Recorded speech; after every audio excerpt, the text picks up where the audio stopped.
में लिखा गया है, परीक्षित जब एकछत्र सम्राट हुए, राजा हुए, उसके बाद एक बार मृगया करने वन में गए, मृग के अन्वेषण के लिए, शिकार करने के लिए। तो पूरे दिन मृग के पीछे दौड़ते दौड़ते थक गए और भूख और प्यास से तड़प रहे थे राजा। तो सामने एक आश्रम दिखाई दिया, वो शमीक ऋषि का आश्रम था। राजा गए तो देखे ऋषिवर शमीक जागृत, स्वप्न, सुषुप्ति अवस्था से परे तुरीय भूमि में समाधिस्थ थे। जो राजा को लगा कि ये समाधि में है या समाधि का भान कर रहे हैं, क्योंकि राजा आए, आतिथ्यता करना पड़ेगा, ये सब धर्म पालन करना पड़ेगा, इसीलिए शायद यूं ही बैठा है, समाधि का भान कर रहा है, ऐसा संदेह मन में आया और क्रोध भी आया, क्योंकि राजा भूखे और प्यासे थे। इसलिए क्या किया, एक मृत सर्प देखकर उसे उठा के गले में डाल दिया शमीक ऋषि का। और ये खबर जब शमीक ऋषि के पुत्र श्रृंगी ऋषि तक पहुंचे तो वो क्रोध में आके राजा परीक्षित को श्राप दे दिया कि आज से 7 दिवस बाद तक्षक नाग के दंशन में उसका, परीक्षित का मृत्यु हो जाएगा। अभी इसका गूढ़ार्थ हल करेंगे। देखिए,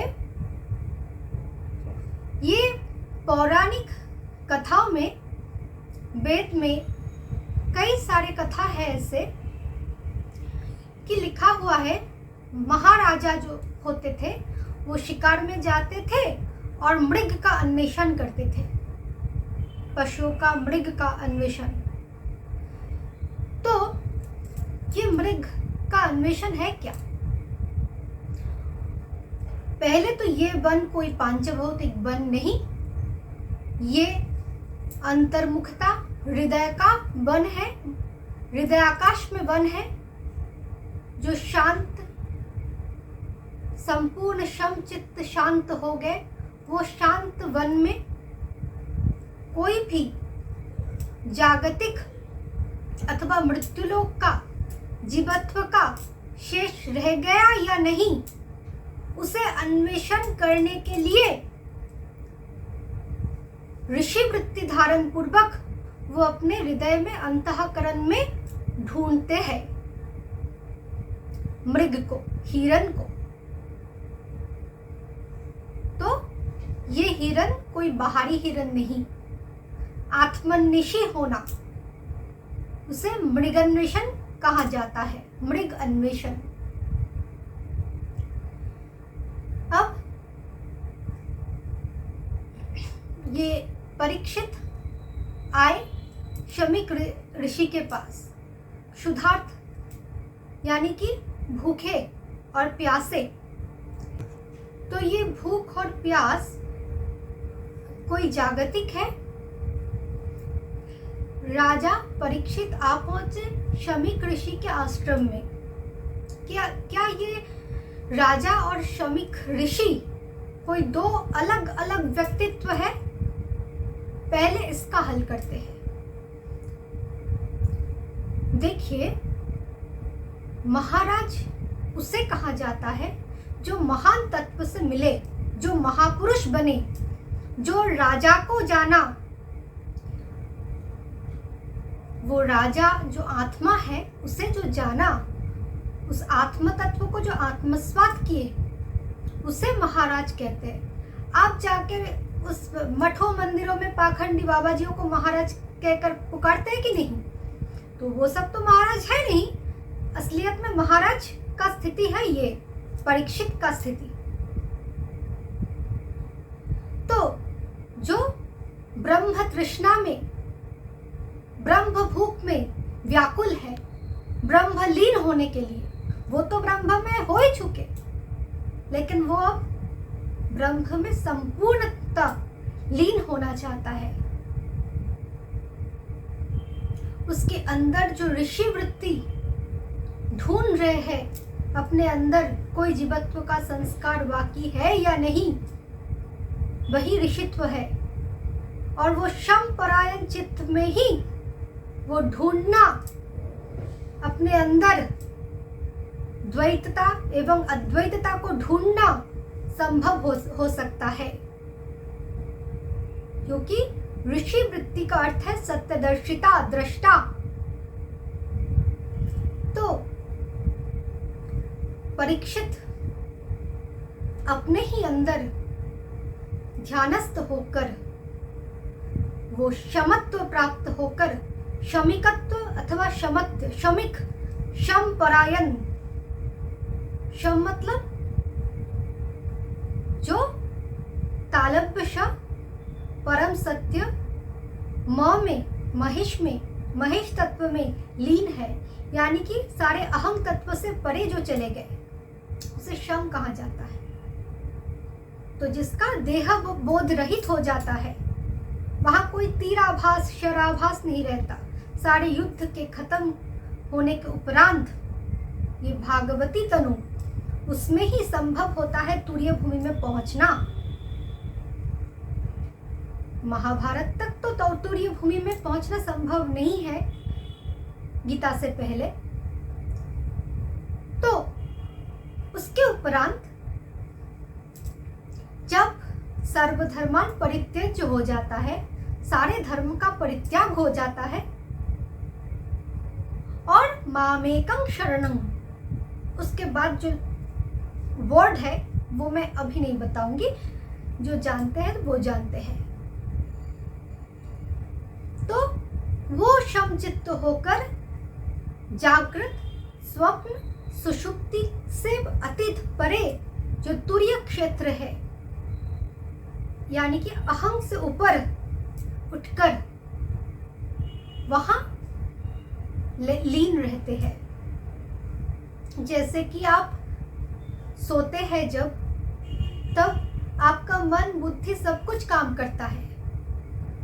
जब तक ना आपको गहरी नींद आए, स्वप्न अवस्था तक आपके सूक्ष्म राज्य में मन, बुद्धि, अहम सब कुछ वर्क करेगा स्वप्न में। लेकिन जब आप गहरी निद्रा में जाएंगे, तब वहां ना तो बुद्धि का अस्तित्व है, ना तो अहं का, ना तो मन का, ना तो इंद्रिय का। वो अपने कारण तत्व में लीन है, वहां किसी का प्रवेश अधिकार नहीं। तो फिर भी जागने के उपरांत आपको बोध रहता है कि जो निद्रा हुआ, जो सोए थे, बहुत चैन से, बहुत आराम मिला, ये आभास होता है। जजमेंट देने के लिए रहते हैं वो आत्मा। और ये जो स्तर बता रहा है वो तुरीय भूमि है, उससे भी परे का स्तर है। वहां क्या होता है, वहीं से ही वहां पहुंचकर ही जगत भ्रम विस्मरण होकर ईश्वरीय राज्य में बुद्धि भ्रंश अथवा स्मृति भ्रंश अथवा प्रलय की ओर जाता है। कोई बारंबार तुरीय भूमि में जाते हुए प्रलय की ओर जाते हैं कोई, यानी कि परम तत्व में लय की ओर जाता है। तो यहां क्या हुआ, देखिए कथा में क्या था। भूखे प्यासे परीक्षित गए और शमीक ऋषि को देखकर संदेह हुआ, इस ऋषि को समाधि हुआ या ऐसे ही बैठे हैं। तो ये किस स्तर का, अब जरा ध्यान पूर्वक सुने।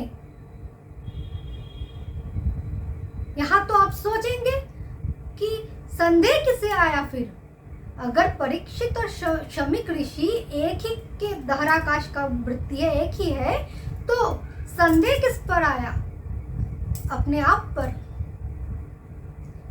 आप लोगों ने बहुत सारे कथाएं सुने होंगे, चैतन्य चरितामृत पढ़े होंगे, ठाकुर परमहंस के कथामृत पढ़े होंगे, बहुत सारे लीला कथाएं पढ़े होंगे, लेकिन गौर नहीं किया।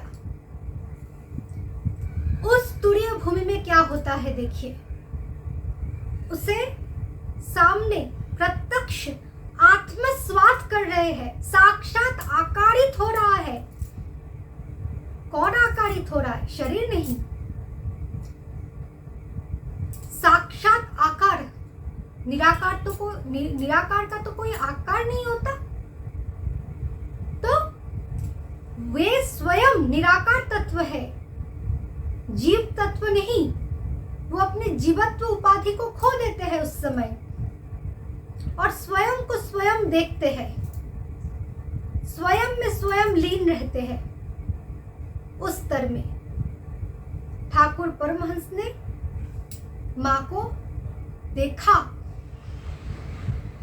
फिर तुरीय भूमि से आने के उपरांत सोचा, ये मां क्या पाषाण का मूर्ति है? ये क्या मूर्ति है? विग्रह है, पाषाण से बने हुए हैं? या सच में मैं दर्शन पाए? मां ने क्या सच में मुझे दर्शन दिया, या ये मेरे भ्रम है? अपने आप पर संदेह आया, क्योंकि उस भूमि में क्या क्या होता है उसका तो आभास रहता है। अपने ज्ञान द्वारा, प्रेम द्वारा, भक्ति वर्धनशीलता द्वारा, परम आनंद द्वारा उसका आभास रहता है। जगत बोध का अभाव हो जाता है। शरीर का उठना, चलना, बैठना, खाना, पीना, सब कुछ सुध बुध खो बैठता है। उसका कोई अस्तित्व नहीं दिखाई पड़ता उसे। लेकिन इस संदेह पर, इस भ्रम में अटक जाते हैं। चैतन्य महाप्रभु को ही लीजिए, समंदर को देख रहा है नील वर्ण, तो वहां जाके कृष्ण समझ के कूद पड़ा। क्यों? वो आत्म साक्षात्कार हेतु वो विभोर है। उसे पता नहीं चल रहा है कि कृष्ण कहाँ है। यहाँ वहां, जहां जहां देखो वहां कृष्ण है और कहाँ नहीं है। फिर संदेह में आ पड़ा, कृष्ण क्यों नहीं मिल रहा है। फिर तरफ उस स्थिति से जागृत हुए, समंदर को पकड़ लिया कृष्ण समझ के। फिर उस स्थिति से जागरूक हुए, भक्तगण आके जगाया। फिर सोचने लगे, अरे कहाँ कृष्ण है, कहाँ कृष्ण है, कहाँ कृष्ण है। कृष्ण मिल रहा है निरंतर, फिर भी कहाँ कृष्ण है। सीता जी को देखिए, अपने राम के वियोग में अपने ही चरण कमल को निहार रहे हैं और बोल रहे हैं, ये मेरे राम के चरण कमल है। राम के चरण कमल को निहार रही हूं। फिर डरने लगे, मेरे राम कब आएगा, मेरा राम अभी तक क्यों नहीं आया। एक तो अपने में ही देख रहा है सब कुछ, और अपने में ही नहीं सब में देख रहा है, और फिर भ्रम आ रहा है, कहाँ है, कहाँ है। ठाकुर परमहंस माँ के लिए माला ले गए माँ को पहनाने, और देखा खुद के गले में वो पहन लिया, खुद में ही माँ को देखने लगे। फिर कह रहा है माँ कहाँ है। तो ये सब तुरीय भूमि का बात है। उस स्तर में, उस परमहंस स्थिति में जाके कोई इस परमहंस संहिता भागवत को धारण कर पाएगा। कोई परीक्षित, कोई परमहंस शुकदेव रूपी वृत्ति से अपने अंदर अंतःकरण में वो पूरे भागवत तत्व धारण करके 7 आवरण और उससे गुना करो 3 गुण को। ये 21तम जो तत्व है, परम तत्व, उसे प्राप्त होकर 21 तत्व परम तत्व को पाकर निर्विकल्प समाधि तक पहुंचकर 21 दिन में वो चाहे शरीर को छोड़ सकते हैं, चाहे रख सकते हैं। वो तो डिसीजन उसका है, उस महापुरुष का है। लोक कल्याण के लिए रखे या छोड़े, लेकिन उसे वहीं तक पहुंचना है, यह उसका लक्ष्य है। इसलिए उसने क्या किया, शंभू के जैसे गले में सर्प रहते हैं, वो सर्पवत कंठ में सोचा उस मृत सर्प को, क्योंकि सारे सर्प जो होते हैं वो सर्प क्या होता है, विषैले होते हैं, विषय विष उत्पन्न करता है। सर्प वैकृत सृष्टि का आकार होता है, सारे सृष्टि कुटिल वक्र आकृति सर्प आकृति होता है। पहले मैंने बहुत बार समझाया। तो वो सारे सर्प, सारे विकार, सारे विषैले विष, विषय रूपी विष तब तो निर्वापित हो गया, सदा के लिए निर्वापित हो गया। तब तो जो सर्प होगा वो तो मृत ही होगा ना, उसके अंदर तो और कोई जागृत सर्प नहीं रहेगा ना, विकार रूप विषैले सर्प नहीं रहेगा ना। एकमात्र एक सर्प तभी भी बाकी रहेगा, वो जो अभी तक द्वैत भाव है, वो निर्विकल्प चाह रहा है, पर उस द्वैत भाव काल रूप बनकर काल के लिए वो द्वैत भाव, जीवत्व का द्वैत संस्कार तभी तक स्थिर है।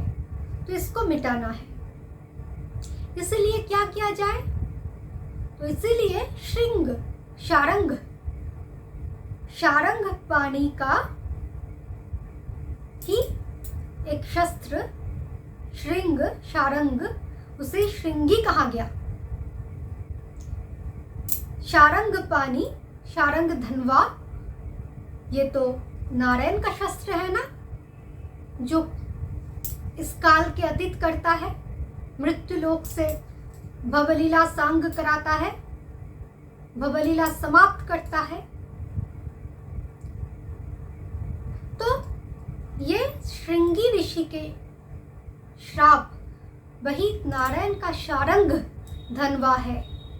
ये जो धनवा अर्थात धनुष, ये जिह्वा एक प्रकार का धनुष है, जो ये श्राप द्वारा यानी कि शर द्वारा, बाण द्वारा अप अर्थात रसमय प्रपंच को हटाते हैं, दूर भगा दिया। और काल को निर्देश दिया, काल को पहले निर्देश दिया था जगत के व्यक्तता के समय, पिंडात्मक शरीर के व्यक्तता के समय। देखिए, ध्यान दे, ईश्वर ने चाहा तदैक्षत बहुस्याम प्रजायेति, तदैक्षत, मैं चाहती हूं काल द्वारा बहु बन जाऊं। तो काल ने कुपित हुआ, तो काल के क्रोध से वो तदैक्षत, ऐक्षत, वो इक्षण बहु हो गया, वो स्वयं को बहु भाग में विभक्त कर दिया। फिर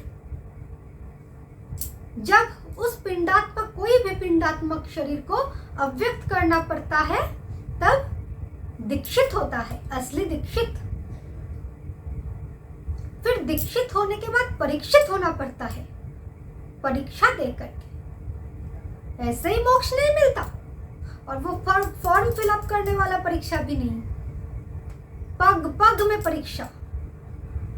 वो तो पूरे महाभारत पढ़ लो तो पता चलेगा परीक्षा क्या क्या है। इस छोटे से कथा में वो सब परीक्षा के बारे में कुछ नहीं है, बस परीक्षित है, परिता इक्षित। और उसके बाद कोई तदक्षक, तत् अक्षक, तत्व तक पहुंचा सकता है। तक्षक का अर्थ क्या है? तत् अक्षक, अक्षक मतलब अक्ष मतलब अक्षय, अविनाशी, अव्यय, निर्विकल्प, निरंजन, और वो तत् है,